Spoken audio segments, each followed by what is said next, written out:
Welcome to episode 23 of the seasonal anime checkup OVA, where we're going to talk about a single game from a big old franchise that I've been hounded to play for many, many days now, and I've finally played. So finally. So welcome to the show. I'm Jared, joined as always by greatest sickly podcast co-host of all time, under the weather again, unfortunately, due to like a hell of an infection that's like just trying to destroy her, but she fights on.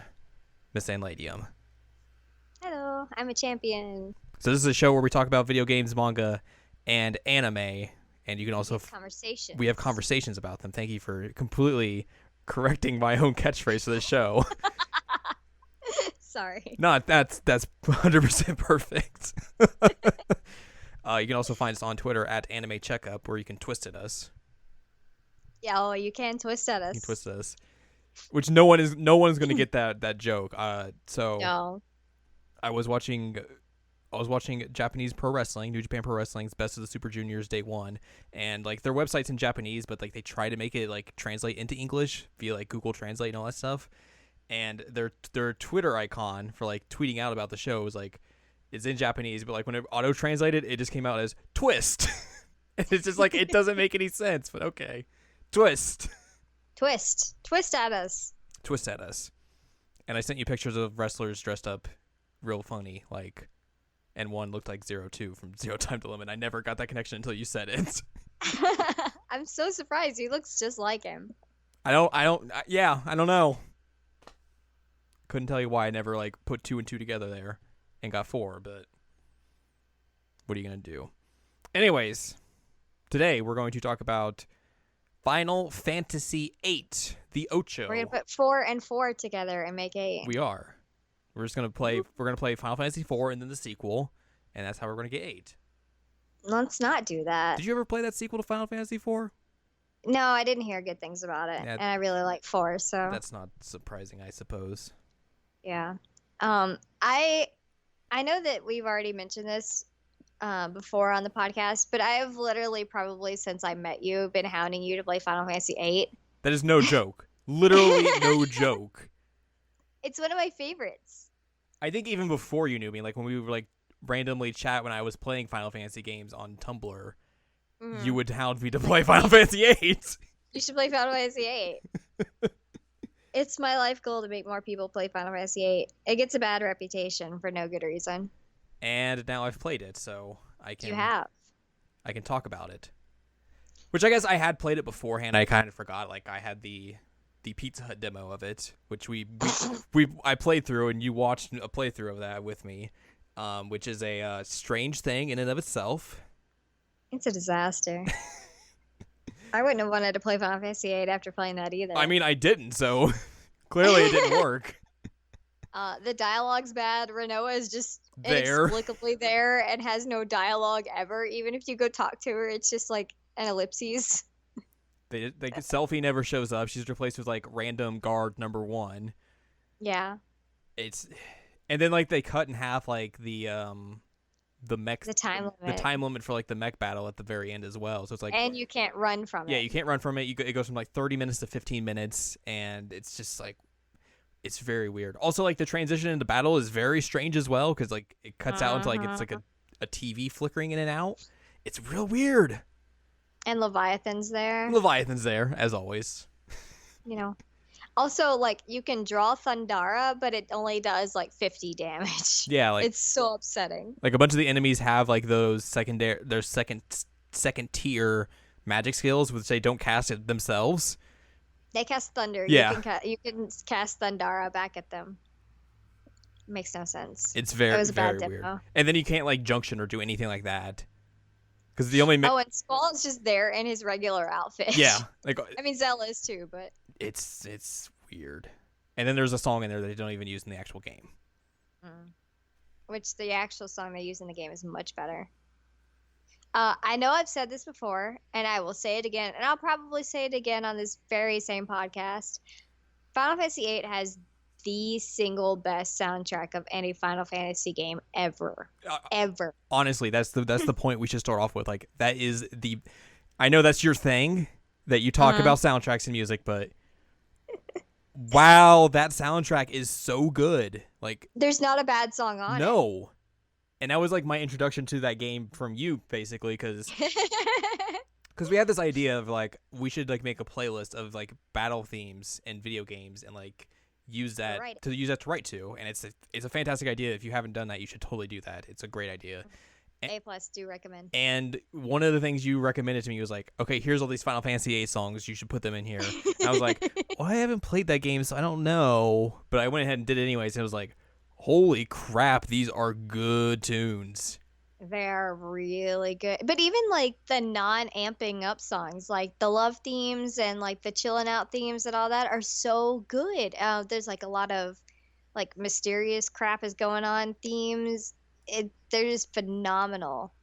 I love that soundtrack. There is literally not a bad song on it. And especially even like out of context, like I was like getting those, I should say. Mm-hmm. Like they're all just very good on their own without like even knowing like how they fit into the game themselves. But then like once you find those in the game, it's like, oh yeah. Like there was a point at the very end of the game when it switched like to like the main two final boss themes, and like I literally got chills. Because like the transition from I think the first song into Maybe I'm a Lion. Like it was so smooth and well done that I was like, holy crap, that was like amazing. It's phenomenal. And then like the transition like in the final boss, the actual final boss, when the extreme starts up, like the way that it does it is just terrifying. So fun fact about that, so I'm playing the PC version, which the Steam version is kind of bad in the ways that the music is not good, so you need to mod that. That's the first thing you should do. Also, you should probably mod like cutscenes and all that stuff as well. There's a bunch of other stuff you can do, like in terms of like upgrading like the graphics and all of that jazz, including like getting like actual button prompts on the screen itself, which it doesn't really do a good job of since it's like based off of the PC port from back in 99 2000. But the song didn't really load in on time, so like so like it was weird because like I did that, like I beat that form of the boss, and then like it like the camera turned to like a sideways view of Selfie and Squall, because those are the only two I had up in my party at that point, and it just hung there for like a good 30 seconds, and I was like, did the game just freeze on me or something? And then eventually it kind of like caught back up with itself, but the music, it was like it showed like the boss turning into the final form, and there was no music or anything. And then eventually like the music kicked in, but it was like 30 seconds into like the song itself, which was kind of a bummer and very weird, but I mean still that song's very good. So one of the things that I really like about the Extreme is it has this effect where it will travel through from one speaker to the other. It's not like a speaker jump. I don't like it as much when it's a jump, when you just go left, right immediately. It flows when it flows through it, it's like already the song is kind of creepy. And like when it starts with that and you're going through the final boss, I was playing it on the Vita because that's what I do. And even on the Vita, it did that like wave through it. I was like, oh man, this is so good. But and you finally know why Man with a Machine Gun is Man with a Machine Gun. Yeah, but like going back to the Extreme for a quick hot second, like that was the way you introduced that song to me. It was like, you should listen to this song because it does the flow through your head thing. And I was like, that sounds cool. And I listened to it, I was like, wow. Yeah, I usually tell people, I'm like, if you listen to that song, make sure you have headphones on because it is an experience. And then I listened. Like it really feels like it's messing with you. Yeah. Like it's messed up. And then I listened to Man with a Machine Gun finally, and finally understood why that song is named the way it is. Yep. And all the like battle themes are really good. Like Don't Be Afraid, Never Look Back, Force Your Way. Like they're all so freaking good. And they're, like I said, like the chill themes are also good. Like one in particular that's sticking out is the Fisherman Horizon theme. It's really, really chill. And Dance with a Blandfish is actually a fun one too. It's just all good stuff in there. Like you can listen to that soundtrack by itself without ever having played the game, and like still have a good experience with that soundtrack just on its own. Which obviously, I mean, you're Mm. gonna want to have like to play the game eventually, but still, it's like that's just good music. It's great music. I honest to God feel like that Uematsu was like magnum opus right there. Yeah, I think that's the best work he's ever done. I would probably agree with you on that. Thank you. um, but I mean, even though I feel like Final Fantasy has the best soundtrack, I also really like the game itself. Like, Right. it's one of my favorite Final Fantasies. It's a very strange one. Like I can understand why people, I guess, wouldn't like it, just because like some of the mechanics in there are weird in a way that like Final Fantasy doesn't really go that way in terms of like that Correct. stuff. It's kind of one of the reasons why I'd been hesitant to play that game, just because like it seemed very confusing. But like as I played the game and got through it, like I kind of understood more of like how those systems work each other, even though like some of them I didn't use, let's say, because Mhm. I broke the game. May I would say maybe we should explain like how exactly you played through the game. Like I know that we just said that you did it on the Steam and all, but like explain like the like cheat God mode that you did. So the PC version has kind of like those bumpers. That was my phone going off, and I was like very confused, like what is going on there? The PC version has like those boost modes that 7 has and that 9 has. So for 8, there's a button before you even get into the game where you can magic boost, and it'll add 100 to all of your magic that you have currently. But you have to have a save for that, obviously. In game, there's an assist mode that basically just keeps your health up. It's kind of a god, but they basically kind of say in the game itself, like, hey, if you get hit with something that is above your HP, you're still going to die. So like that makes sense, and that's kind of like that was the one time I died near like the very end of the game was basically because of that. There's a button you can hit to hit 9999 on every sin, but it's real good. I think that really counts mostly for physical attacks. Like if you use your Guardian Force attacks, those sometimes don't go fully 9999.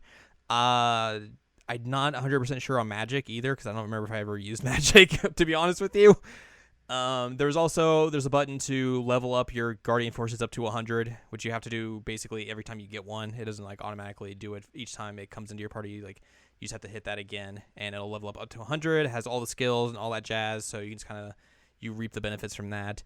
And there is another one that I think basically adds more magic to your party, or it basically like gives you like the proper like level of magic, so like you get like a bunch of third tier magic or something like that.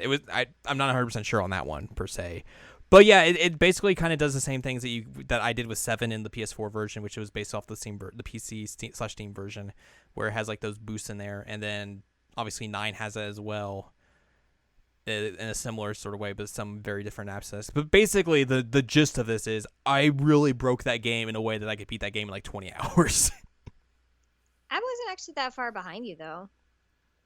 I mean, I did take like some breaks Yeah. that allowed you to catch up, but yeah, like we did finish it pretty much within like a couple hours of each other. Mhm. And so I know that the draw system is kind of like concerning to a lot of people because you have to sit there and if you're playing it in a way that it doesn't involve like card mod and tool mod, that kind of thing, um you have to sit there and draw magic from enemies, or you have to get items from enemies and then mod them into like spells essentially, via your guardian forces, and it can take some time, but I thought it was interesting. It was a really cool way to kind of change up the mechanics.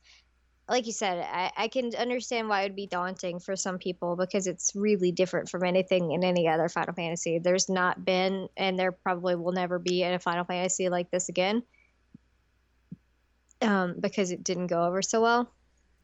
So I remember you mentioned basically there was at one point you were like, I think in a battle, but you're just like, yeah, I'm just doing this to draw stuff, and I'm gonna be here for like an hour or two, just to get what I need. Yeah, I'm just like, it was in the prison with Biggs and Wedge, because I literally like was so overpowered at that point that I could just rock them in a few turns, with physical attacks. Like I very rarely used magic, and I think I used Guardian Force attacks like twice. Same. Like I just used physical attacks, but that's because I was like super highly junctioned. That said, so I spent like a pretty decent amount of time in that Biggs and Wedge fight in the prison, just drawing like haste and regen and that kind of thing, because I knew that they were really good for stats. So that was a thing that I did a lot. But anything that was like Fire Aga, like all the elemental, I would just get through the menu and mod it for my Guardian Forces. So it takes some time to kind of figure out the system, and it's not the easiest system to figure out. And I know that like if you go on the internet and tell somebody that you actually sat there and were drawing magic from enemies, they'd be like, "Oh, you noob! You got to do this, this, this, and this, and this with your card mods and da da da." All right, bro, calm down. But also, like, there are other ways to play it, and it's just as fun, in my opinion. And I don't like triple triad. I'm not good at it.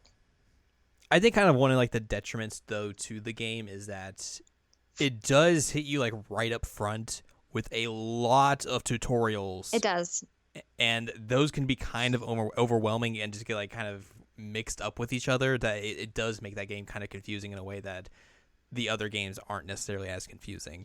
Right. That makes sense. Because the first like several parts of it are just like essentially Squall getting introduced to like, hey, these, which he shouldn't be being introduced. I know that that's because it's the actual gameplay mechanics, but like Right. if you're about to go take a field test to become like a like legit professional mercenary, you shouldn't be getting tutorials the day of. So maybe Squall's not a good student. I don't know. Although I think Twisted says several times that he is her best student. Yeah, I think so as well. But like I think that game, like the way it's different than everything else, so like you can play that game in a variety of different ways. Like there's a bunch of different like forum threads and Reddit threads on the internet being like, oh, well, you can do this, this, and this, and basically just be overpowered for like 3/4 of the game, and you never level up. So like you just play through the entire game at level 1, which there's a Steam achievement in this version where it's like beat the game with Squall never getting past his initial level. Yep. Which is kind of it's real fascinating that like that's an actual strategy for this game, because like a lot of JRPGs, especially, you know, it's the traditional format of like, you know, you level up, you grind to get levels. Yep. And that's the way you play these games. But this one is basically just like, I mean, what if we did something completely different and just shook up the entire formula of JRPGs to where like, oh, if you don't want to level, you don't have to. If you want to play this game in a completely different way, sure, why not? We have the tools available to you that you can do that. You can break this game in a variety of different ways, even without those PC version boost modes enabled or anything like that. Like, it's such a strange game just mechanically. Yeah, it's a very customizable experience in terms of like, if you want it to be super duper hard, it can be super duper hard. If you want it to be like a cakewalk of a game, you can do that. But and there are multiple ways to go about each way. Like it's so weird how it's a very, very customizable experience. Mileage may vary. Mileage may vary. Yeah, it's going to depend on like how you want to play the game and everything, or if you even like want to even bother with like junctioning and the draw system and all that. Because like we said, like that, those systems specifically can either be a way to bring in new players or just to completely push away players because they'll just be like, I don't even want to deal with this. No. Well, and I'm thinking of like the very first time that I played this game when I was much, much younger. I I didn't sit there and do like I didn't sit and draw every single thing because that wasn't how I played RPGs at the time. Right. So like now I'll sit there and do it. Like I don't care. I think it's fun. Yeah, you do too. And but back then I was just like, all right, I'll draw what I need to and just play it, and it worked fine. I beat it. So I mean, it's a thing you can do. It's just a matter of how much you want to play it like a traditional RPG and how much you don't, and you know what you care about in terms of like your stats. And it's how much time you wanted to like devote to it as well. That's true. So I'm going to tell you about a little bit of release information about this game, because there is actually a kind of a interesting little tidbit here. It was released in '99, obviously, February 11th for the Japanese version. The American version, North America specifically, released on September 9th, 1999. Yep. 9999, aka this game went head to head with the launch of the Dreamcast. I didn't know that. I knew that it came out 999. I'm imagining Sony did that on purpose.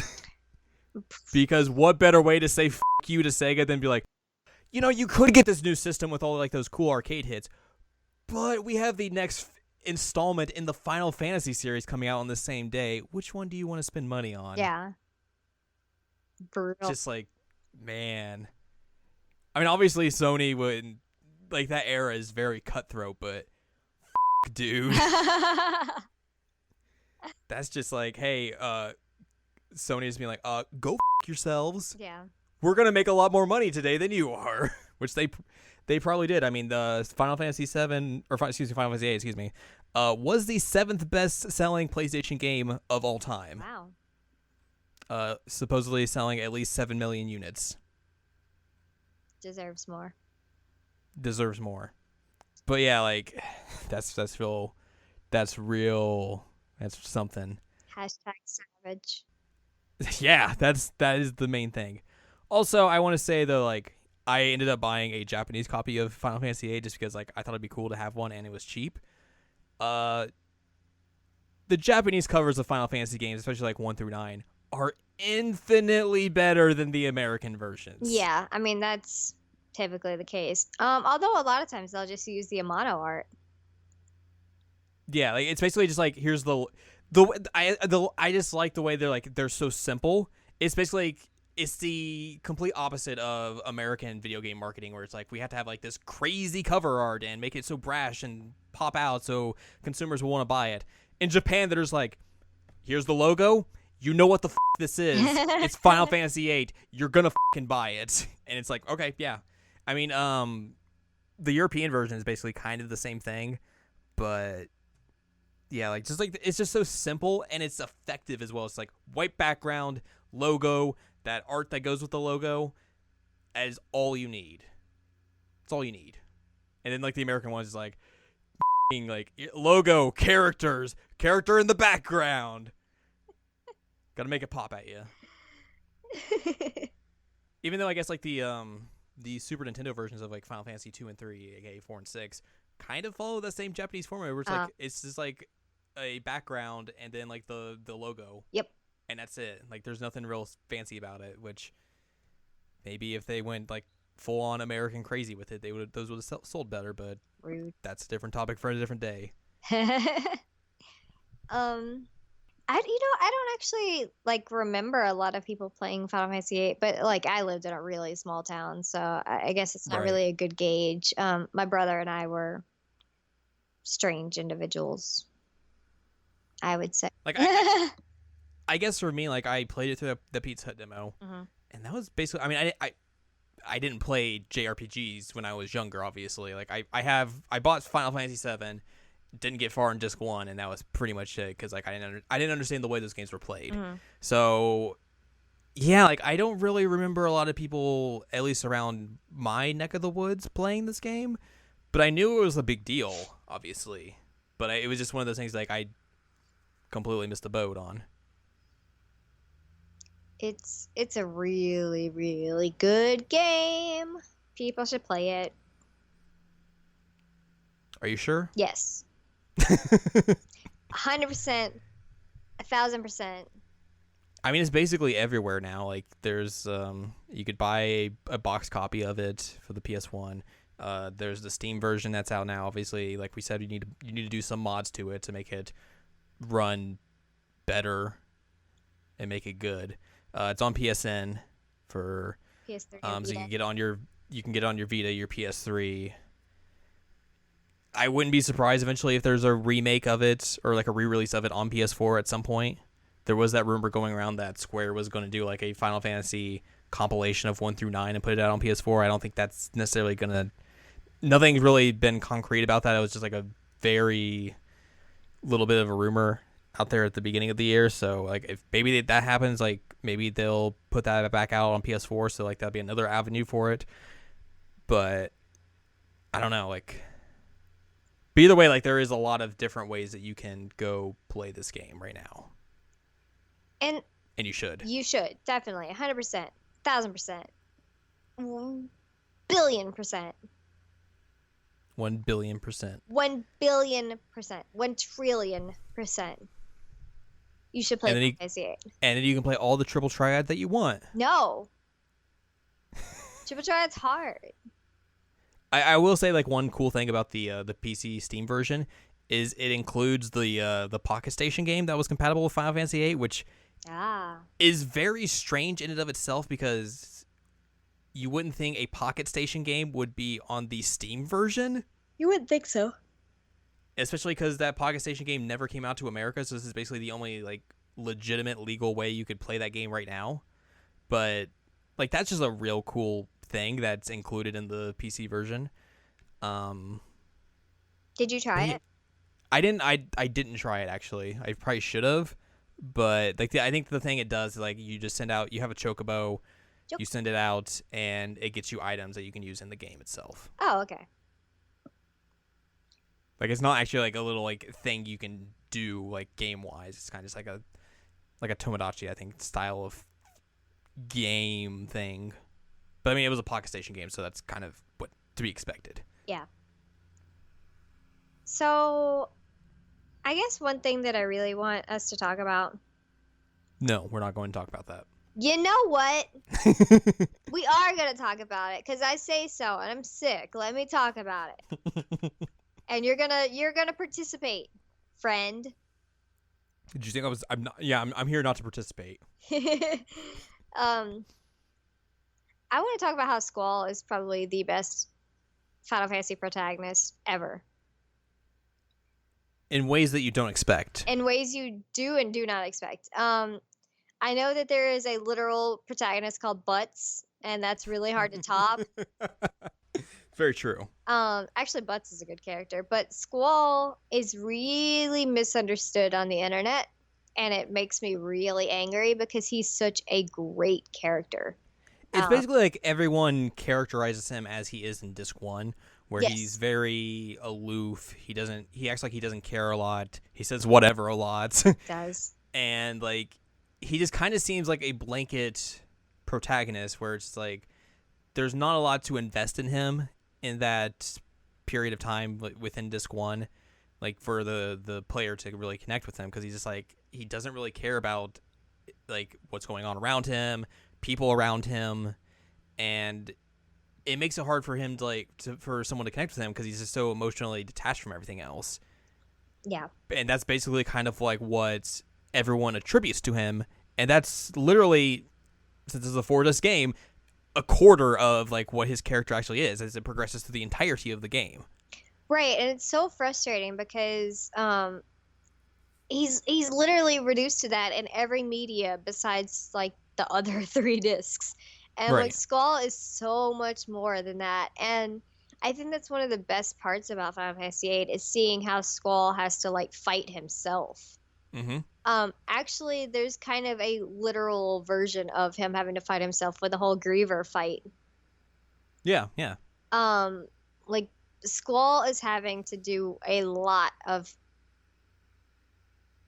I'm trying to think of the correct word that I'm looking. He's having to look at himself and critique himself and think about like his way of life and his. It's a lot of soul searching. he has a lot of soul searching. It's a lot of introspection and like, I know that I was telling you at one point that the one thing that is really appreciated for me on 8 is that they let Squall like have his moments of breaking down, much like they did it with JoJo and Battle Tendency. That like you have that part where Squall's like in his bed in his dorm and he's like literally breaking down, saying like, I can do it, I can do it, like I've always been alone, I can do this, and then he like crawls up into like himself and forms into a ball, and he's like, no, I can't do this. And I'm like, he goes into like fetal position. He does. Like I think that JoJo comparison is so apt for this because those are two forms of media where like you expect like the protagonist to be like this very masculine, macho sort of guy, and the way they kind of like dress Squall especially is like you expect him to be like this lone wolf badass where he's just not going to take shit from anyone. Well, and the fact that he's literally in school to be a mercenary, like, yeah, exactly. And like the more you learn about Squall, it's like no, he has like so much more to him than just being like this stereotypical, one note 80s protagonist. And like he has to go through like all these different emotions of like trying to figure out like if like what he's doing is worth it, if like what he's doing to like for himself is like worth like doing, if like connecting with these people is worth it, because he thinks like, oh man, if I have these relationships with people, they're all going to go away eventually and it's just meaningless. And you kind of see that happen with like what we talked about with the JoJo episode as well, where it's like these characters are able to have like these moments of literally breaking down and having to show emotions, and it's not very typical of like what you think of these protagonists are going to be, specifically when you first meet them. And then once you like go along with them for the ride, it's like it makes more sense that like, oh, we can have them show these types of emotions and let them connect more with like the viewer, the player, etc. And it makes way more sense, and like just for a more enjoyable experience with like the game or like the show, to be able to see like these characters have like these depths of emotions. Right. Well, and one thing that I think also gets kind of like thrown out the door with Squall is that Squall is like a super smart protagonist too. Mm-hmm. He has a lot of good insight into things that are happening. Like when you're going to talk about the whole assassination plot, there's this point where he's talking about like the only thing that divides us between our enemy is perspective. Right. And he's saying that, what they think is doing is right, what we think is doing is right. Each side thinks that the other side is the bad side. And I was like, holy shit, like that's actually really, really insightful. And this kid is 17 years old. Like, I know he's not actually 17 because he's not real, but like they write him as a very intelligent character. Mm-hmm. He's just also very emotionally stinted. It's a very also it's an anti-war statement as well. Like that entire phrase that he just said is the basis of Mobile Suit Gundam the 08th MS team, because like the entire basis of that show is like, hey, there are good people on this side, there are good people on the other side as well, but there are also assholes scattered throughout both of them. Yep. Like we're not that much different than each other. Why are we doing this? And that's exactly like when you mentioned that scene, like that reminded me so much of that. I was like, it really made me like him more, especially in disc 1, because like you don't really get to see like his intelligence and the way like he can like project himself in that first disc. Well, actually, one thing that he does do extremely well, and you see it later, and I'm trying to remember which disc, second disc, when Irving has his like breakdown at the end of disc 1, Squall actually does a fantastic job as a leader. He's like, all you have to do is consider this a sign. Like if that's what it takes for you to just try it, then you're good. It's a sign. I'll handle it from there. And I'm like, wow, man, like you got this. And he actually made Irving like function properly, and he almost had that shot. If she had not known ahead of time, he would have had it. It was dead on. But Squall despite the fact that he never wants to be a leader, is a very, very good leader. And it And coincides like basically when like in Dis 2 and then onwards when like they make him the leader of Blom Garden, and mhm. like he's just like, I don't really want to do this, but like there are times when like you like the game is basically like, okay, we need you to tell everyone else in the garden what's going on, what they need to do, and like what exactly is going to happen throughout this. And basically like, I mean, you could, there are goofy options in there, but like you can make him just be like, okay, The hot dogs. the hot dog, gotta save the hot dogs. But basically you can just make him be like, okay, these people need to be here, these people need to go here, we're about to brace for impact, get ready for that, and things are about to go very bad.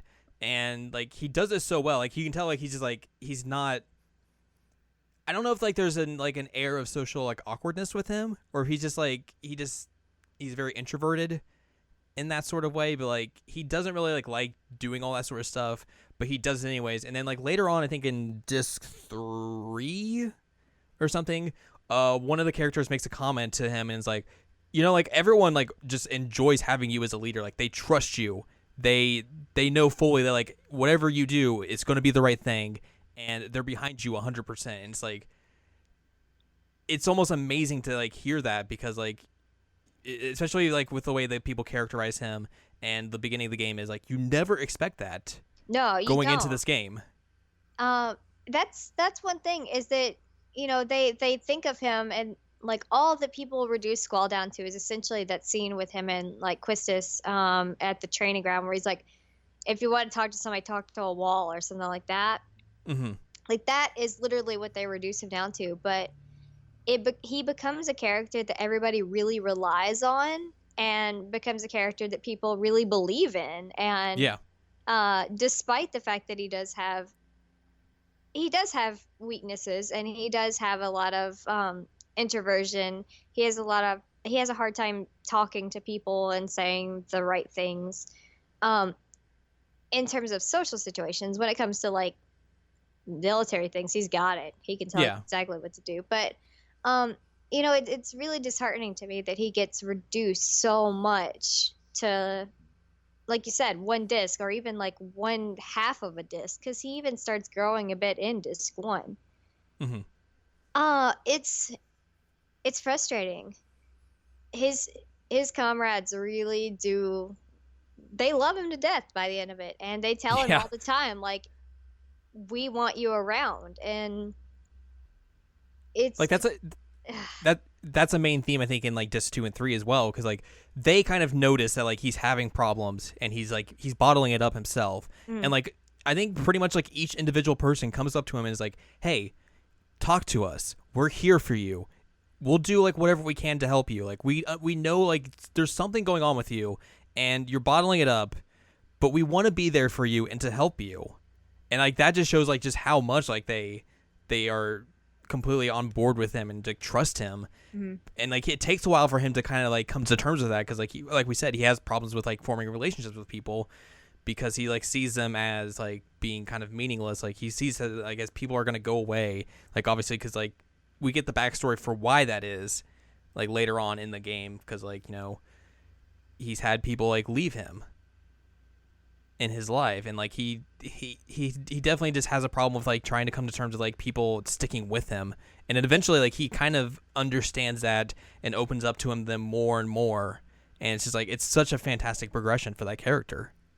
I mean, I really, really agree with you on that.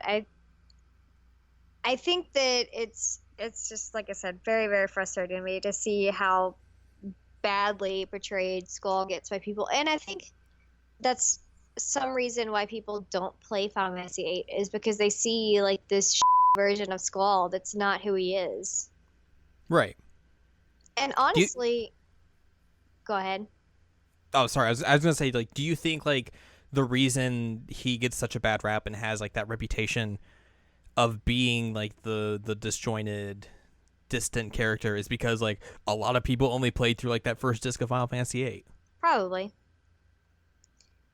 I think that's probably a lot of it, is that people didn't get all the way through. And I think that this was one of the first games that the story explicitly had like a romance in it.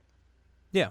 I think, you know, 4 had some of it, but it wasn't like the forefront of it. And 6 had some, but it again wasn't forefront.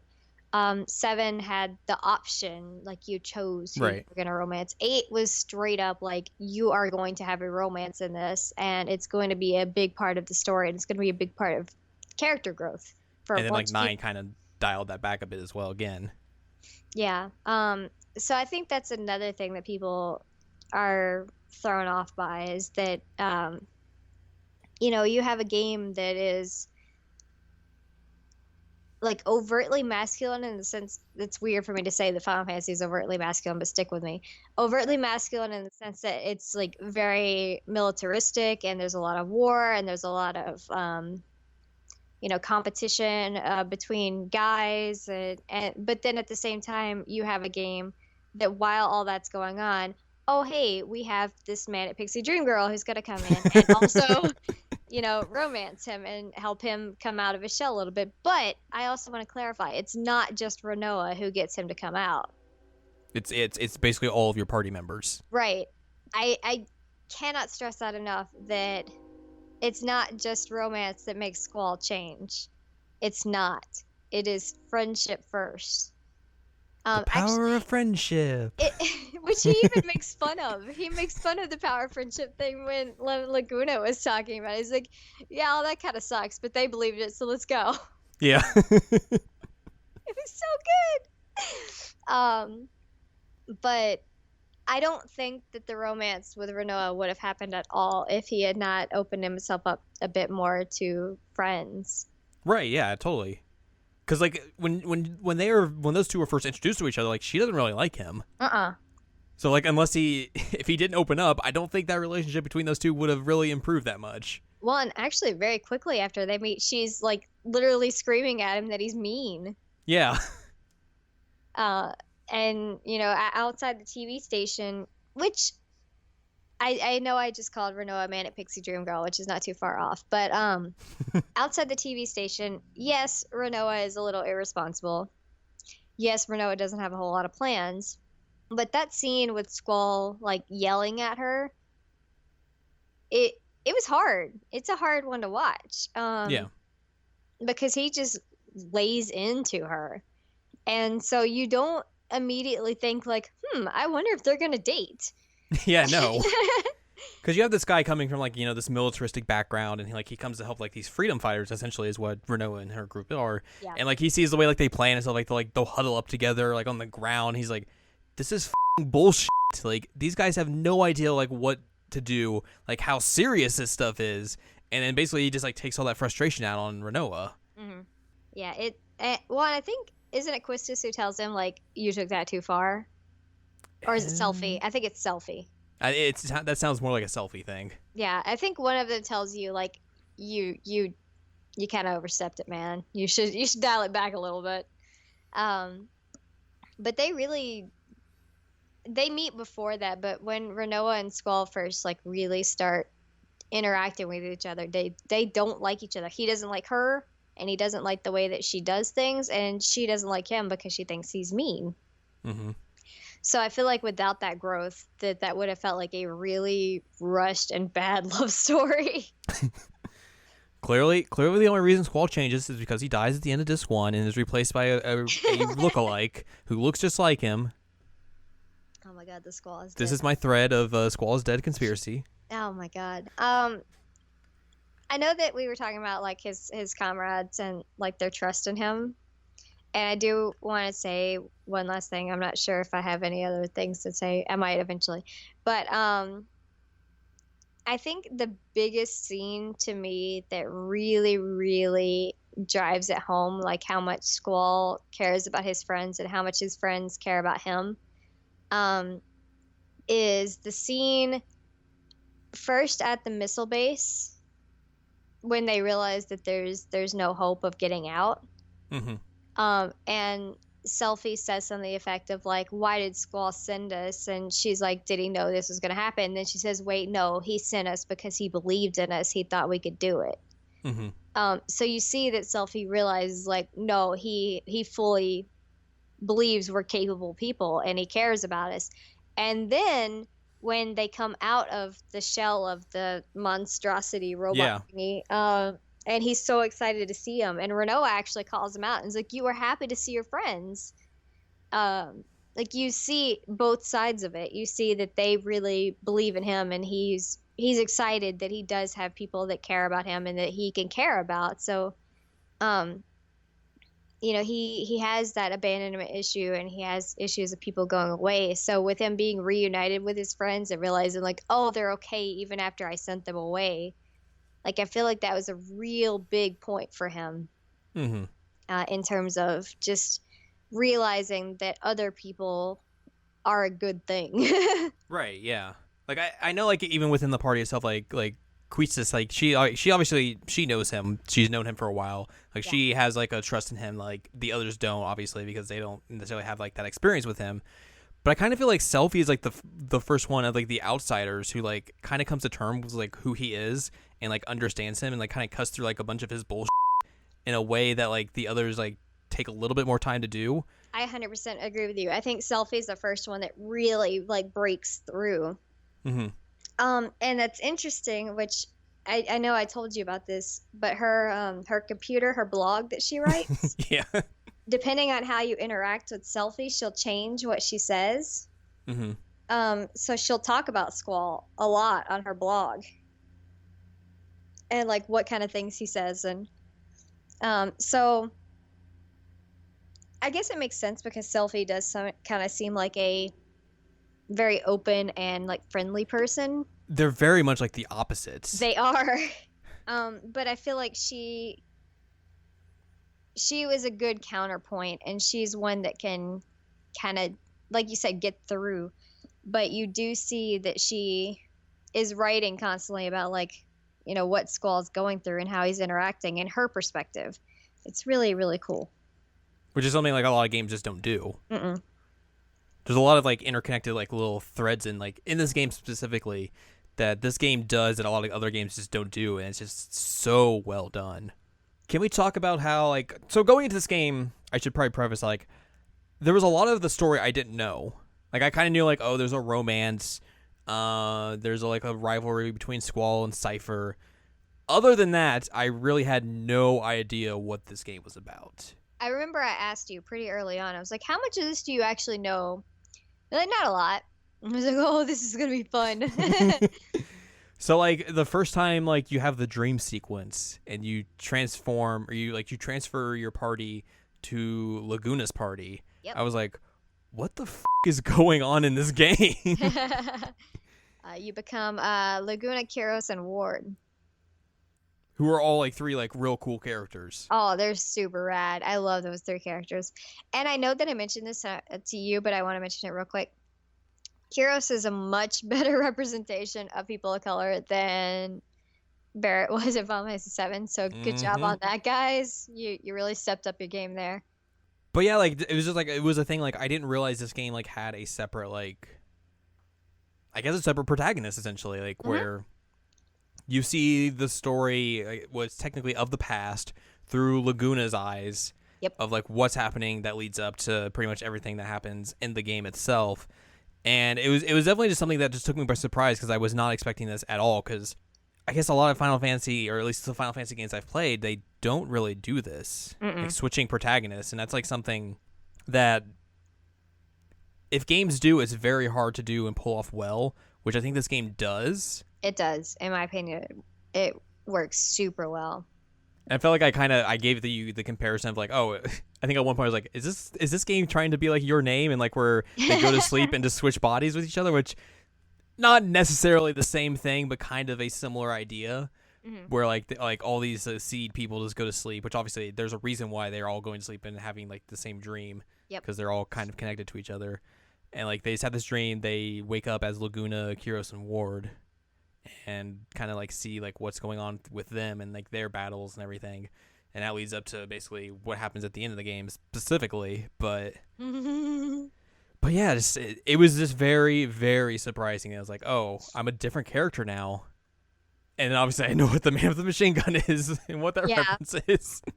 And it's interesting to see the different reactions from the team members to to Laguna and his party because, like, when they first wake up, it was Zell, Selfie, and Squall.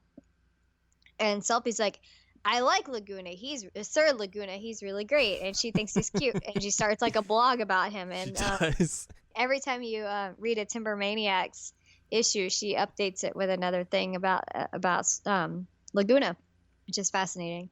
And then like the first reaction you get from Squall is, "I dreamt I was a moron."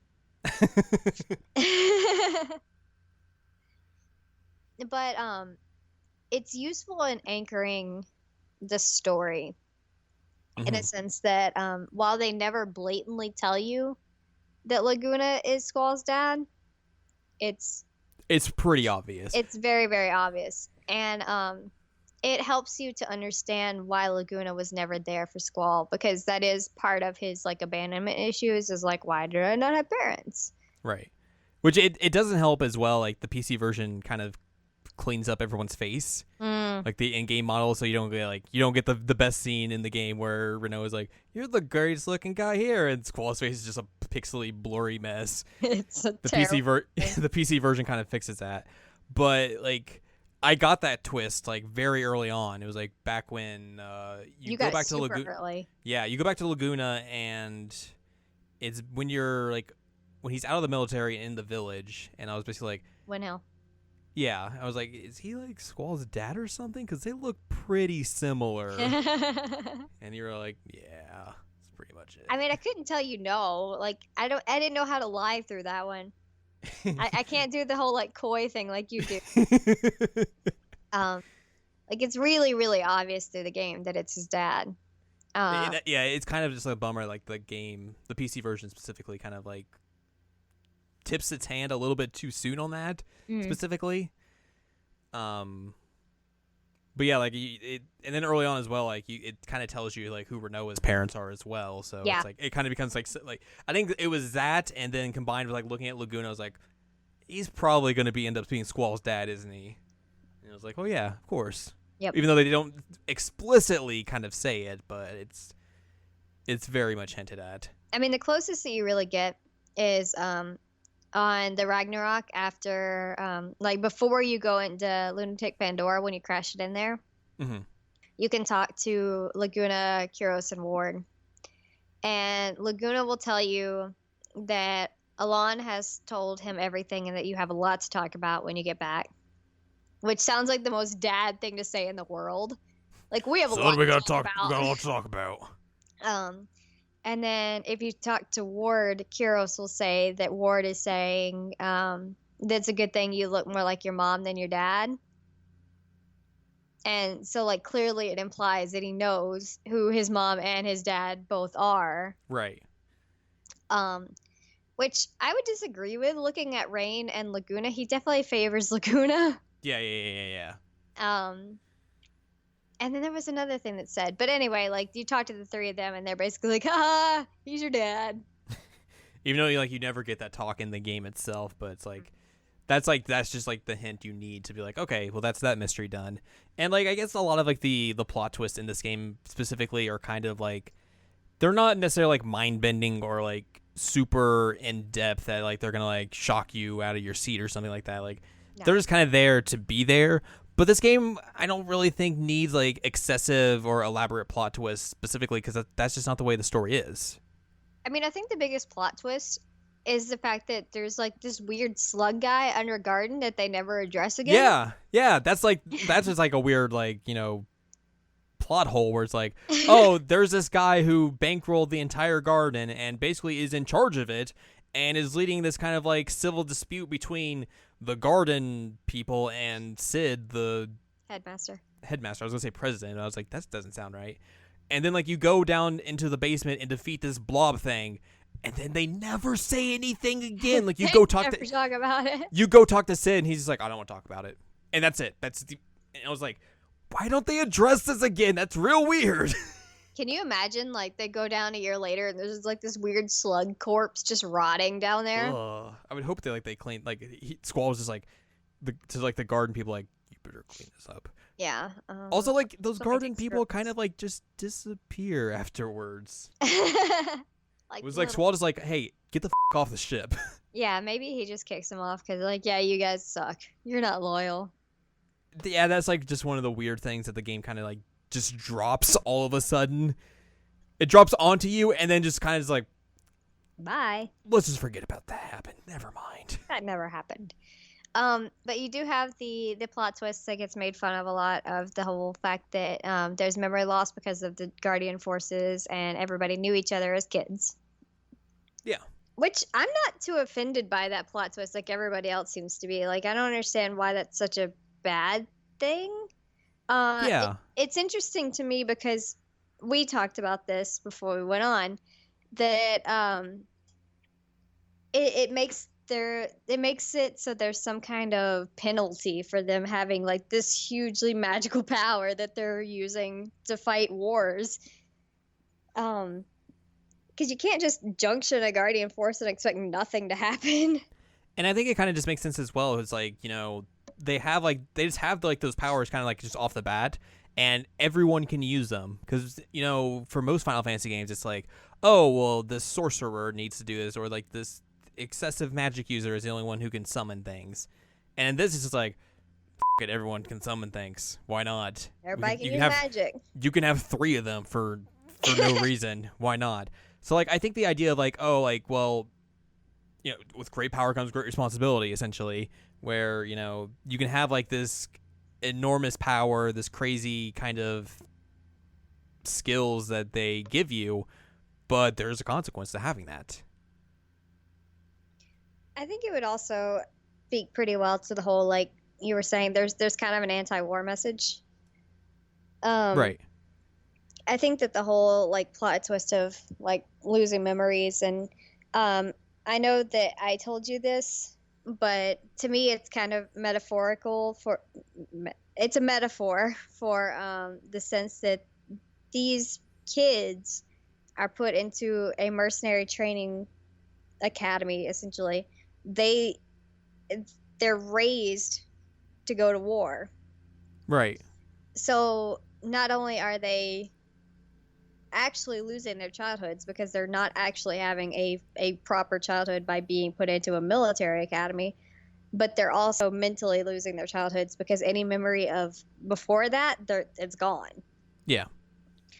So I think that that's a pretty good way, in my opinion, to look at it, is not necessarily just like the practical sense of it, but also like what it means. So that's my opinion anyway, that it's kind of a whole like testament of them losing their childhoods by having to be in a perpetual state of war their entire lives. Yeah, I can definitely agree with that. So I like that twist, and it doesn't seem like it's like terrible or anything. Like it's just like, here's the thing to understand why they didn't remember each other. Yeah, and people, it's like, okay, people hate it. Sure. I mean, it's no surprise, obviously. I guess what else would be a plot twist in there? I guess Idea being their matron is a big plot twist, and being married to Sid. Yeah, I don't know if that's necessarily like a big one. No, I know a lot of people are like, it's just thrown out of nowhere. I'm like, I don't know, it's really thrown out of nowhere. It makes sense. I feel like time traveling sorceress who comes to the past and possesses everyone is a little bit more of a bigger plot twist, in my opinion. That one is a really big plot twist. That's kind of goofy. Space was a pretty big plot twist. Which space. I know that we mentioned last week when we were talking that there were 2 things that I had talked about that you were trying to figure out. One of them was space. Because I had mentioned the TV station, how there was like words broadcast outside. And I was like, you should pay attention to what those words are saying. And so the whole time you're like, I wonder what that's going to be. And then once you got to space and you met Adele, you're like, aha, it's Adele. Aha. She says hello from space instead of the other side. She's like, what's up? I'm still out here in space, yo. I'm alive. How's it hanging? Never let you forget me. I guess one of the things I was thinking that was going to be was it was going to be like Laguna. Mm-hmm. Or Or like the Julia, the girl he was trying to mac Julia. on. Yeah. To mac on. So like I thought it might be like one of them two, but then like it was just like, oh, it's the sorceress out in space, just chilling, being like, hey, what's up, everyone? I'm still here. Because she's actually blocking all the. She's the reason why they haven't been able to broadcast. Right. So she's like, I'm just gonna broadcast my own stuff. Here's some Pro words. tip: don't send the sorceress out to space. She'll block all your stuff. I mean, Laguna did his best. He also like. He tried to curse her. He lucked into becoming president Yeah. of an entire country. They're just like, I mean, do you want to be president? Sure, why not? Happened. Laguna is my favorite character, hands down, period, end of story. Laguna is great because he's such a goofy guy. And he's like the polar opposite. Like, I feel like if Selfie were a guy, she'd be Laguna. It's especially funny as well because like when you meet him in the present time, he looks like the typical cool dad guy. Like with his kind of half button shirt and khakis. He's like, hey, he's what up, guys? He looks like he just got like back from surfing. Or like a Jimmy Buffett concert. I guarantee you he's wearing sandals. Oh, 100%. And like Kuros and Ward are wearing like official regular outfits, and he's just like, "What up, guys? I'm here. I'm the president. How you doing?" God. And Laguna. Squall's like, "You were an idiot. You were an." He like straight up says to his face that he didn't like him. And Laguna's just like, what are you gonna do? Shrug shoulders. He's like, "You can't please everybody." I love Laguna so much. I like how that's like the first thing like your son says to you after like probably what almost his entire lifetime away. Laguna has literally never met him. Okay, in 17 years essentially. He's like, "You're an idiot," and he's just like, what can you do? Whatevs. Sorry. You literally have to understand, like, Laguna has never met Squall. He never knew that he had him. Like, this is his child, his only child. And the kid comes up to him, first time in 17 years, is like, "You're dumb." Just straight up dunks on him. He does. And, God, it's so funny. But, I honest to God don't feel like they would have a good father-son relationship even after they, like, come to terms with it. I feel like Laguna would try really hard and Squall would just be like, no, you're dumb. Leave me alone.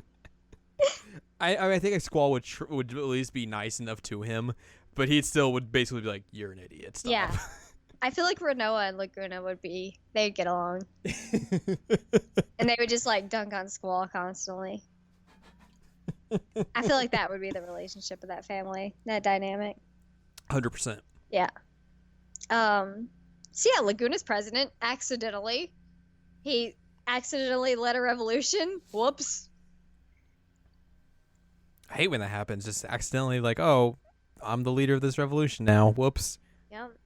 All because you helped Moomba.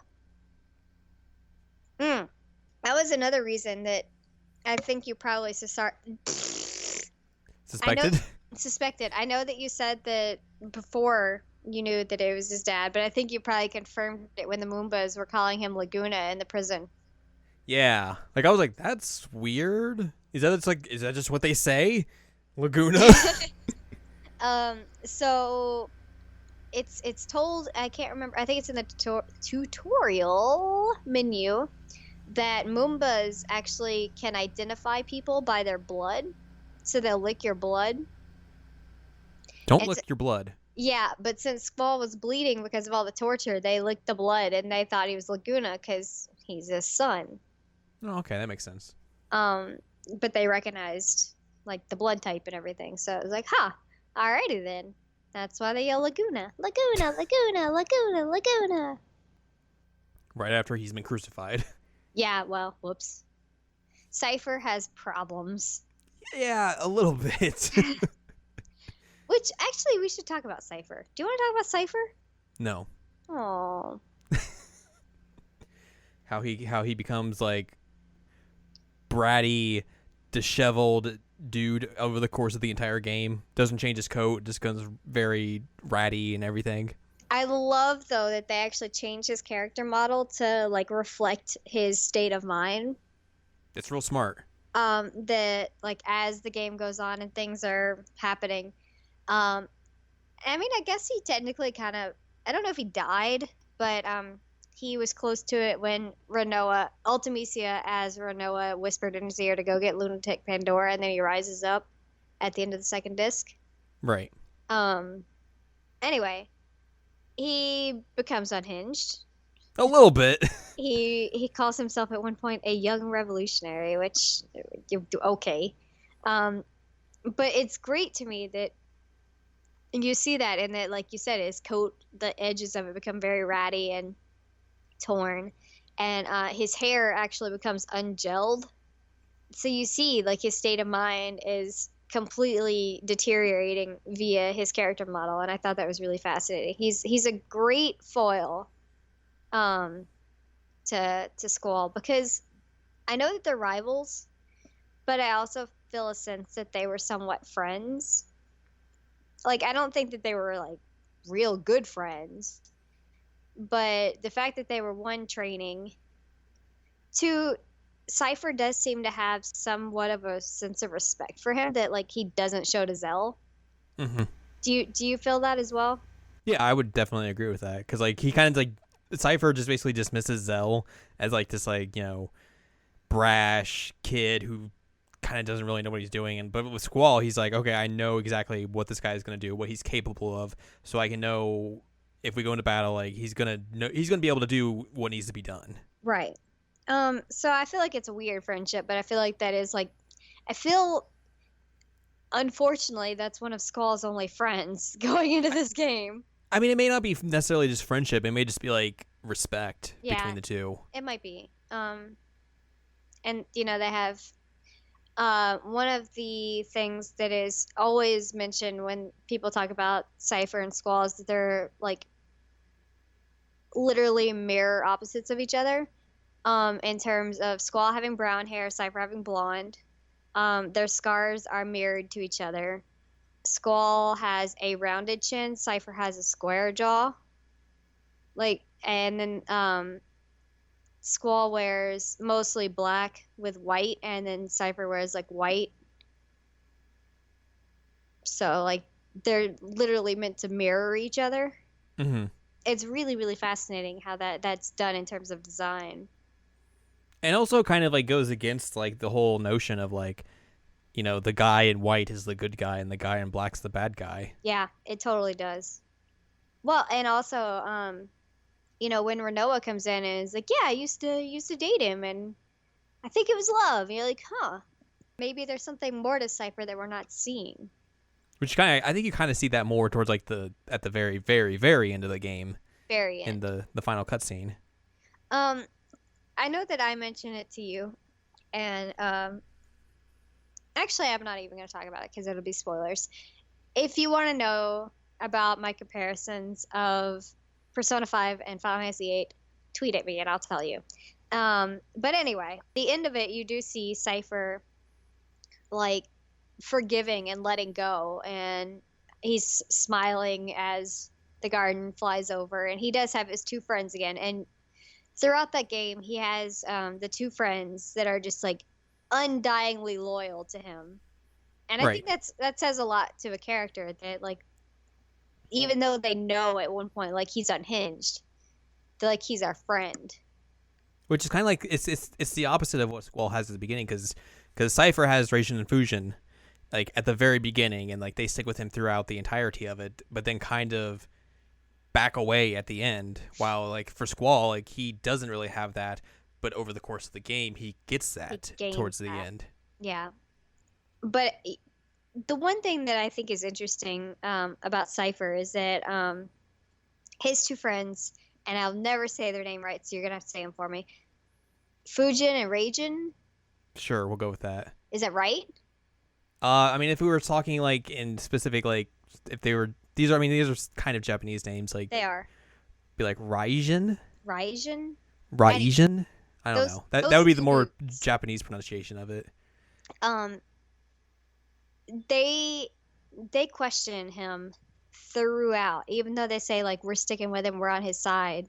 There are several times that they're like, "Can you stop him? Can you make him reconsider this?" And so that's really interesting to me. And then you actually get the first real sentence out of her. That was like, holy crap! Like, you want to talk about plot twist? That was the plot twist, because like Fushin is basically like, very one worded is the literal, basically tense of that. Cause like she will like yell things. She'll yell like, one word at you. It's like, yeah, like a lot of like emotions or just like things that she just wants to say, and then Raijin, whatever you want to call him, will basically kind of like translate for her. And then like at the end, like when like those two basically kind of see like what Cypher has become, like near the very, very end of the game, and they're basically just like, "Nah, we're done." And like she like yells something at him, and then basically just starts like kind of like Monologuing. It's almost like her breaking down essentially, and like kind of telling him like, "Look, like we've tried to be there for you, but like we can't help you anymore. Like we have to go." And it's like, holy shit. And you know it's interesting that Raijin, he kind of reminds me a lot of Waka. You know, he kind of has that without the casual racism. Yeah. I don't even think Waka is casual racism. He's just flat out racist. Yeah. But you know, they have kind of the same like speaking pattern. So that was interesting for me when I was replaying this. I was like, huh, it seems interesting that those kind of characters would be similar, but that's just a aside. That's one thing though about Final Fantasy VIII is that there are a lot of side characters that are actually really, really good characters. These two are two of them. They're really good characters, even though like you don't get a whole lot out of them. What you do get, it means a lot. Yeah, like the times you do run into them, it's very meaningful. Yeah. Same with Sid, even though like Sid can kind of be a jerk, and he's very irresponsible considering the fact that he's leading a military academy. And then kind of just like goes away like basically halfway through the game. And leaves a 17-year-old in charge who's just now become a mercenary, like not even a few days ago. I mean, it might have been the better option, honestly. It is a better option because Sid's clearly not capable of it. Yeah. But I know that some people will attribute that to the whole Squall is dead theory, that Sid's like, oh, it's time for you to lead instead of like Wissis or Zoo or whatever. But that theory's dumb. Squall is dead. I hate the Squall is dead theory. It's so dumb. It makes no sense. Like every time I see somebody say Squall is dead, I'm like, all right, I hate you immediately. Or that Renoa is Ultimecia, I'm like, no. Where are you guys getting this? It makes no sense. None. Zero. Just let me have my anti-war weird mercenary school children love story. Let me have it without it being like I'm going to turn Rugrats into a grim dark story type nonsense you're trying to pull out of this. God. But yeah, like that theory is real dumb. It is. I actually made you read through both of them. You did. Because I'm a good friend. I got all the way up to where they were like in the Squall is Dead theory. We're like, yeah, Eyes on Me is a terrible song. I was like, nope. Ugh. That's it. Your Eyes theory is completely discredited. Did you know that was half written by a woman? I was very surprised. I think I read that, yeah. Because it came off as very, very sexist. Because there are several times that they mentioned through the Squall is Dead theory main page, like how female fans like this and female fans like that. And it's like, all right, we get it. You're not like other girls. But it bothers me that's one thing that seems to be attributed to this is that it's like a feminized version of a Final Fantasy because like it has the love story. It's like guys fall in love too. No, they don't. They just chop down trees and fight people. Yep. That's all men do. Carry big old swords. Like, I don't I understand why, like, any kind of love story. And again, I've mentioned this before and I'll mention it again. This game is not just a love story, but I don't understand why that automatically makes it more driven towards females. And I don't even like the word females. I think that's a really scientific word, but that's what they use. So, I mean, I was wanted to play this game because it had the romance option. So and it's I good. was in it for the basic shojo. It's fine. I mean, that's one thing that I really, really hate is like how people think that romance is gendered. And I'm like, what? Right. Um, okay. Because it's not. Romance is not gendered at all. People are dumb. They are. Um, but I really do like the romance in this one. I like that they start off absolutely hating each other. Yeah. It's very fun. But I think you're right. I think that Selphie breaks him down way more than Renoa does. Renoa just kind of benefits from it. She's the first step to getting him to like kind of open up, and then everyone else like opens the floodgates. Yeah. And I don't know. It's really fascinating to me that he realizes at one point like everybody's trying to get him and Renoa together. Yeah. So like he knows that this is a thing that's happening, and he clearly has to know that Renoa has feelings for him. But then like I'm trying to remember exactly what part of the game it is that it has to be during her coma stage, right? Where he, like the screen goes to black and you get like his dialogue of like Renoa, give me a second chance. It's. Yeah, I think that's it. I think it's like right before he decides that he's gonna like throw her over his shoulders and take her to Yeah. Esther. Yeah, I think. Yeah. Which, speaking of him walking with Renoa on his back and like having his like dialogue to himself is heartbreaking. That is such a hard scene to watch. Like it's super intense. It's sweet, and it Sweet also like is candy. a big part of like showing Squall like not being afraid to show his emotions, even though it's literally to like a shell of a person at that point. Mm-hmm. But he tells her, and then he's like, "That's a secret. You can't tell anybody." And I think that's really, really cute. So, and then later you have the whole like space scene where he has to, which you let her die in space, like no. I only messed that up because I somehow missed the instructions the first time and didn't know what I was supposed to do, and she just kind of flew right by me. And then the game just comes up like, Renoa was lost to space forever. I was like, that's real morbid. Thanks. I was like, oh no. Watched her float on by. You did. You let her die. And then I read the instructions the next time. I was like, oh, okay, I know what to do now. Yeah, you have to catch her. But that's an intense like emotional scene of him like going through with Alon and trying to like figure out what happened. Mm-hmm. And then him realizing like I have to get her, I have to save her because he sees what she's going through technically in the past. I think it's like a few seconds delay. Right. But he realizes like I gotta go. And I know a lot of people get mad at Squall for this, but I can kind of understand why he did it. But he catches her and like it's big romantic scene and all that jazz. Then they get to Ragnarok and she's like, "Okay, you can hug me now because the spacesuit's are in the way." And he's like, "Yeah, no, we're not gonna do that." But you also have to realize like Squall's not going to completely change everything about like how Right. he accepts people and everything overnight. Like he's not gonna be like, "Okay, time to cuddle, let's do this." Like he's still having a hard time. For one, he almost lost her thinking that like this is the one person that he actually has cared about in a long time, and she's gonna be gone too. What am I gonna do?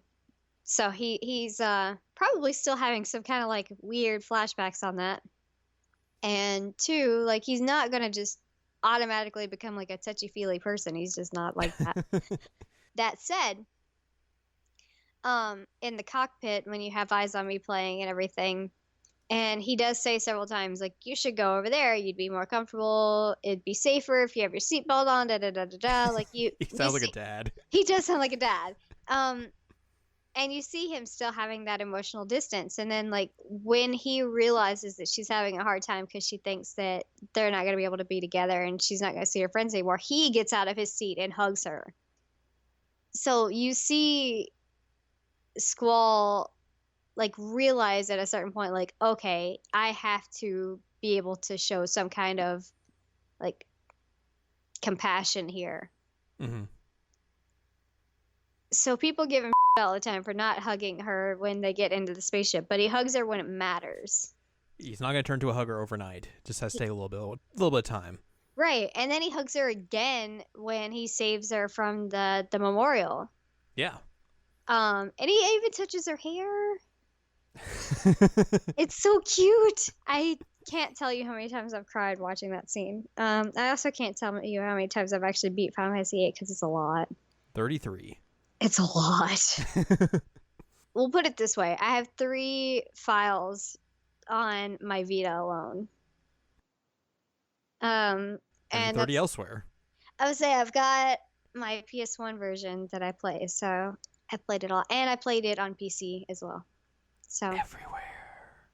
I played a lot of Final Fantasy VIII, and I probably cried every time at that Sorceress Memorial area scene. Like, would not be surprised. It's a hard scene. Like, it gets me. And then, like, immediately after, you go to Adia's house and you have the whole, like, flower scene. He's like, I'll be your knight. I'm like, hook, line, and sinker. It makes me emotional. And also, I realized it wasn't too many playthroughs ago. Maybe last year when I was playing, I realized that they completely spoil, like, everything about the ending and the intro if you know what's happening. Yeah, I mean, it's out of context, obviously. But it's all out of context. I was like, man, they really spoil all of it. I guess they don't spoil the whole, like, Ultimecia and Edea thing, but they spoil the romance and what the, like, I'll meet you here, why type stuff means. Well, I mean, like, they kind of, like, hit you over the head with, like, the romance stuff, I think, was, like, just in how they marketed that game, too. So yeah, that's not really that surprising, I would say. Yeah. Like I said, it was the first Final Fantasy game where it was, like, a really big focus of the story. Right. And, I mean, I ain't even mad. I love romance. Give it to me. I don't care. You know, all these militaristic themes, I'm into that, too. I liked it. I like Final Fantasy VIII. Final Fantasy VIII, it good. It good. I mean, you've put it up there on your ranking now. Yeah. The top 5. Okay, here we go. The official top 5 best Final Fantasy games of all time of the ones I played. By Jared. AKA the best list you'll ever find. AKA What Up Game Informer. AKA better than Game Informer. The only list you'll ever need in your life. Play only these Final Fantasy games. Let's hear it. I'm trying to remember now which order I went through. Number 5. Final Fantasy Mystic Quest. Number 4. Final Fantasy VII. Number 3. Final Fantasy X-2. Number 2. Final Fantasy IX. Number 1. Final Fantasy VIII. See, it's a good thing I made you play it. Mm-hmm. I just had to hound you for like a year and a half. You did. And I think at one point, like, didn't my brother also, like, through me tell you to play it? Yes, that is 100% accurate. That totally happened.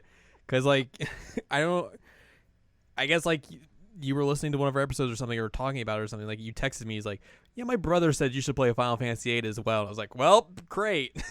Getting hounded by all sides now. Keller loves Final Fantasy VIII. It's a great game. It's a really good game. It's a really, really good game. It's in my top 5 as well.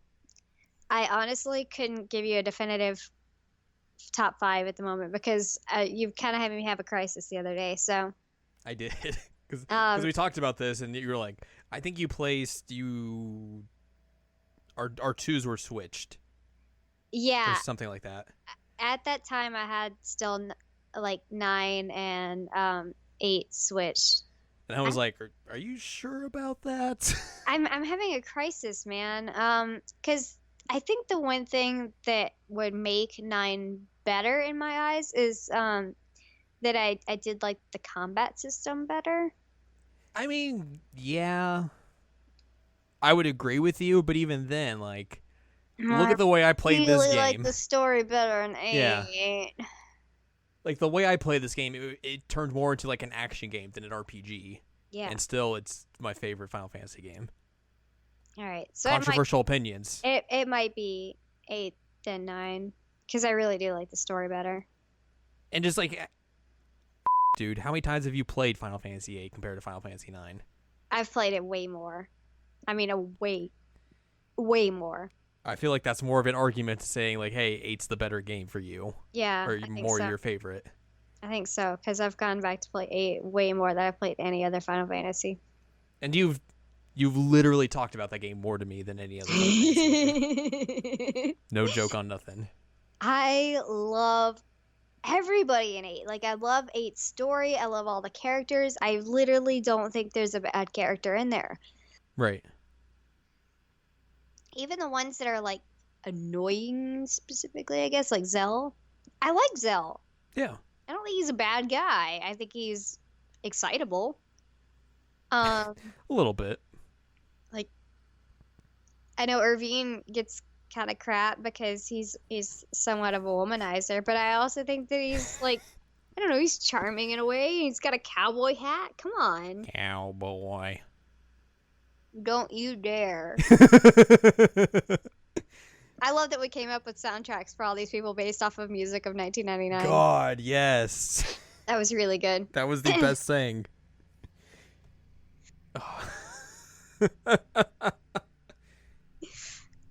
I can't get over the fact that you're like, you know what Squall would have in his Discman?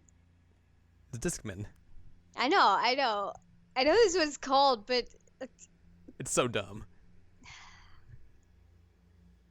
I mean, obviously it would be a Sony product because Sony backed the this game. So. oh, I know they did, but it was just Someone needs to redraw the Joseph scene from the end of Part 2 of JoJo, where he says, "Boy, I do love those Walkmen," and just make it Squall and have a Discman. Boy, I love those Discmen. I am bummed that you didn't really get to see the disc changed screens. Yeah. Because I get those in the Vita, but I have to like literally press the button and change the disc. For me, it just goes straight to like the save screen. It's like, well, time to save. And then like when you look at the save screen, it's like, well, just 3 or just 4 or whatever. Mm-hmm. So you miss that. But I mean, it's in the Japanese manual, so I did get to see it that way. At least the Japanese version of it. It's just a little bit different than the American version, but It is a still little different. I love that it's Squall's computer. I think that's a really clever way to do it. It's got the Discman there. It does. Essentially, guys, Squall would be listening to the best Savage Garden song. I literally found that in that list of like top songs from 1999, and like, what was the first one I gave you? The first one I gave you was All Star by Smash Mouth, because of course, why wouldn't I? And then I saw the Animal Song by Savage Garden. I was like, oh, of course. Yeah, he'd be listening to the best Savage Garden song, period. I don't fight me. He does want to be animal. He wants to be a lion. Exactly. It not only is it's a joke because Al loves that song to death, but also it fits. I also said that like Renoa would be into "Kiss Me" by Sixpence None the Richer. Totally. Yeah, it totally makes sense. We had some other ones too, but I don't remember what they were. You know what? I think Zell would probably listen to All Star. I 100% believe he'd listen to Smash Mouth. Yep, 100%. Yeah, he'd be into Smash Mouth. God. What a good game, though. What a good game. It's, very good game. Even though Squall 100%. drinks out of his eyeball. You know, You know. Irvine's song could be Cowboy by Kid Rock because that single was released in '99. I thought that's what you were implying when you started singing that. No, but I didn't know if the single of that came out in '99, but it totally did. Don't make me dislike Irvine because I really like him. I love the best thing about Irvine is when they introduce him is like he's the sharpshooter, marksman, sniper, He's got a shotgun. and he comes out with like a sawed-off shotgun, like, "Hey, what's up, ladies? I'm a sniper." Pew, pew. It's like, what? Literally, the only time you see him with a sniper in the entire game is during the scene when he's supposed to snipe a Dia. Yep. Otherwise, he has a shotgun of some sort. The sniper, the marksman.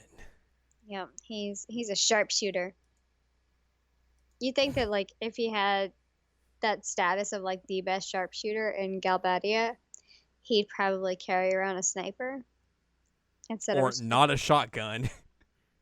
Like I feel like it's extremely difficult to be accurate with a shotgun in terms of sharpshooting. Yep. But that's just me. My voice is giving out. Uh-oh. This is something we feared would happen. It is something we feared would happen. Can you hear it? Yeah, I can definitely hear it. I guess like one thing we should mention before we wrap up, which is this is something you brought to my attention literally moments before we started recording. There was a Final Fantasy VIII tech demo for the PS2. There was. Which was like the dance scene between Squall and Riona. And like, did you just call her Riona? I did, Renoa, excuse me. But I was hoping you didn't catch that. But yeah, like I never knew this was a thing until literally moments ago before we started recording. And it's real weird. Like it's like you said, like it doesn't really look that much different compared to the CG in the game itself. Like it flows a little bit better. Like the background's a little bit nicer, and it seems specifically more that it was a Japanese only tech demo because I don't remember seeing it really in any terms of like tech demos that focused on the PS2 itself. And like also like it was released basically in the same year that the game came out in '99, which obviously was a year before the PS2 came out in Japan and everyone else, but real weird to say the least. Yeah, but it's interesting that Final Fantasy VII has been kind of their focus of like the tech demo stuff. Like people really, really want to know about Final Fantasy VII. So it's interesting that the PS2 one they decided to do Final Fantasy VIII. Right. Because the 7 one doesn't come around till the PS3. PS3. Which I mean, obviously, like that was a good kind of like representation of like what the PS3 could do. Didn't help, fan the flames of like wanting a Final Fantasy VII remake or anything. Let's just say that kind of like basically fueled it essentially for the next 10 years. But yeah, like it is strange. Like that was the game they used. But I mean, maybe like I guess perhaps back then like 7 wasn't necessarily like the cultural icon that it is today. Correct. Like it was still like only like 2 years into its existence, and like it would just been then it was like, oh, it's a really good game. And obviously with 8, they're probably like, hey, we could probably like do a little bit of advertising for 8 while we do this tech demo. Which is a better game. It is. The science agrees. Yep, we are science. We are science. We think that it is. The ranking of Final Fantasy. Oh, I love Final Fantasy VIII. You guys, stop hating on Final Fantasy VIII. Stop hating on Squall. Play the game. Listen to the soundtrack. Love Final Fantasy VIII, guys, because it's a great, great, great, great game. Great. Great. I really hope like in 2 years when the 20th anniversary of this game comes out, they do like another retrospective with the team like they did for 7. Oh, I hope so too. I really, really do. Because there's a lot of things I think in this game that would be real interesting to like find out like what the team was thinking of, like why the change from 7 to this, and it's like all the mechanics in it. Also like let me see if I can pull this up real quick. So I talk real slow. The director of this game. Mm-hmm. Like, I didn't realize, like, the director was basically the same director that was on 6, Chrono Trigger, 7, and then 8. Yep. Like, that's a hell of a catalog of games to have. Like, yeah, I directed these 4 games. Like, Yeah, what's can up? you imagine that's your resume? Like, Yeah. son. It's like, yeah, it's, jeez. Then also he was a scenario writer for 10, which is like, does kind of lower it a bit. I mean, it doesn't in my opinion, but I know, I'm just kidding.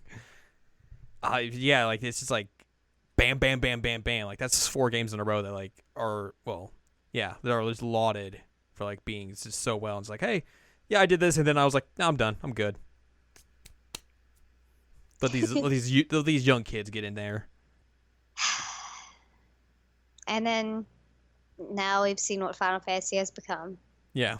You go from Sakaguchi to, he hands the torch to Kitase, who does, 6 Chrono Trigger, 7 and 8, and then it just kind of, and 9 was good, and then 10, 10, 2, and then it just falls apart from there. Yep, and directly into the trash can.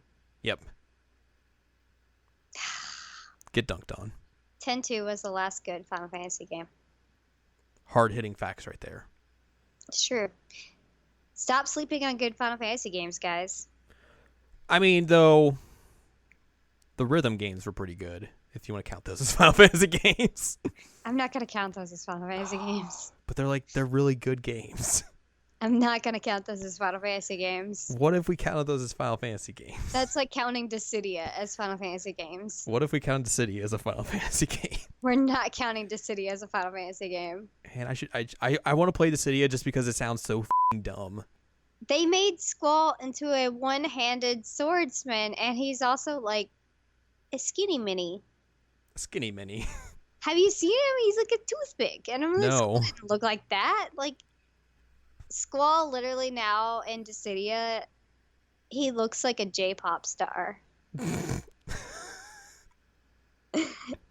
And I think Squall from Final Fantasy VIII would hate himself if he saw that. Yeah, I would 100% agree. He looks like he diets all the time. Oh, jeez. Yeah. So it's disappointing, and also he did not fight one-handed Square Enix. He didn't. He didn't. He fought with both hands. You know who fought with one hand? Cypher. If you want Cypher in your game, put Cypher in your game, guys. It's like if you paid attention to the game you were trying to rip from, you would understand that, but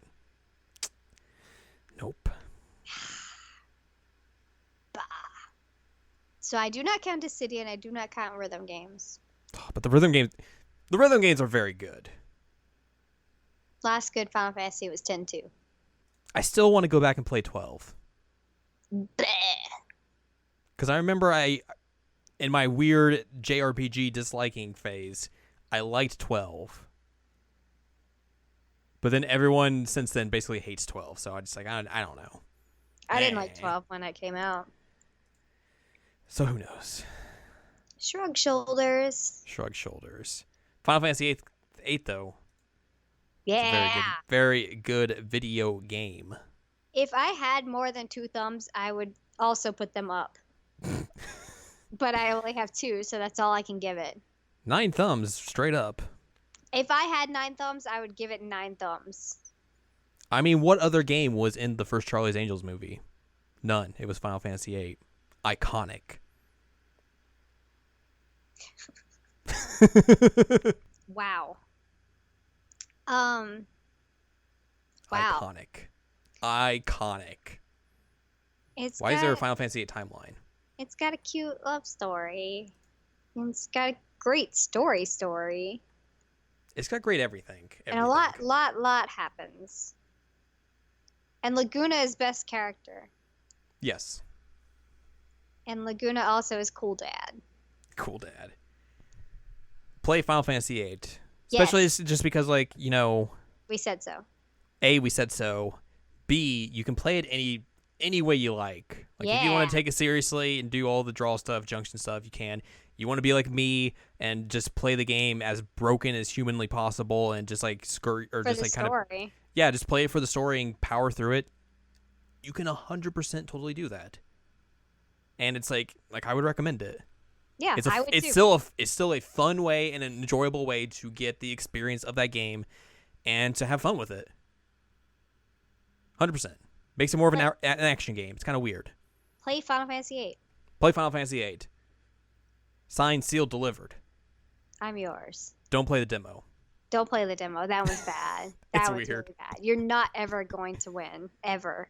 I mean, apparently you can beat that thing. But I didn't. Yeah. As you saw. Don't play the demo. Just play Final Fantasy VIII. That's all I'm begging of you guys. Play Final Fantasy VIII. It's such a good game.